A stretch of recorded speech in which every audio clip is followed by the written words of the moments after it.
My father keeps a locked room in our basement that I'm never allowed to enter. Yesterday, the door was open. Growing up, I never questioned why the steel door at the far end of our basement was always locked. Dad's rules were simple. Never try to open it. Never ask what's inside. Never mention it to anyone outside the family. Family business, he'd mutter whenever my curiosity got the better of me.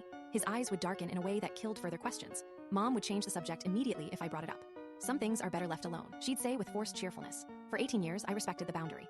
The locked door became background noise in my life, like the odd smell that sometimes wafted through the vents at exactly 8:52 p.m. every Tuesday. Then yesterday, while retrieving Christmas decorations from storage, I noticed something impossible. The steel door stood ajar. Just a crack barely 2 inches, but enough to release a sickly sweet scent into the basement air. I should have called Dad immediately. Should have backed away and pretended I'd seen nothing. Instead, I pushed the door open wider. The room beyond was smaller than I'd imagined, maybe 12 feet square.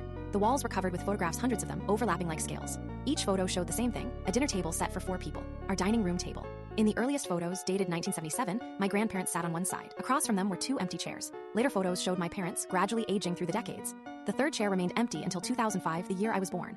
The most recent photo was dated yesterday. It showed my parents and me at dinner, exactly as we'd been last night. But there was a 4th chair at the table now. It had been empty for years. In yesterday's photo, something blurry occupied that space. Something almost human-shaped, but wrong somehow. A large freezer hummed in the center of the room. My hands shook as I approached it. Inside, arranged in neat rows, were small bundles wrapped in cloth. Each was labeled with a date going back decades. I unwrapped one from 15 years ago. Inside was a piece of meat, blackened with age but preserved by the cold. The note card attached read, Substitute 37. Failed to maintain cohesion beyond 14 days. Cellular degeneration same as previous subjects. The most recent bundle was dated 1 week ago.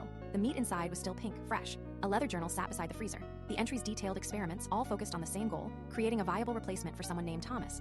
Attempt 218. Subject maintained form for 17 days. Almost made it to the table this time. Perhaps blood relation is the missing component. My birth certificate was pinned to the final page. Across it, someone had written, Final solution acquired. Genuine DNA replacement instead of substitute. Development progressing as expected. Dad found me there 20 minutes later. He didn't seem angry, just resigned. You weren't supposed to know until it was ready, he said quietly. Your brother Thomas, the real one, died before you were born. What's been joining us at dinner isn't quite him yet, but it's getting closer. We just needed something with the right genetic material to anchor him, someone connected by blood. He stepped toward me, a syringe in his hand that I hadn't noticed before. It's only a little blood each time, you won't even miss it.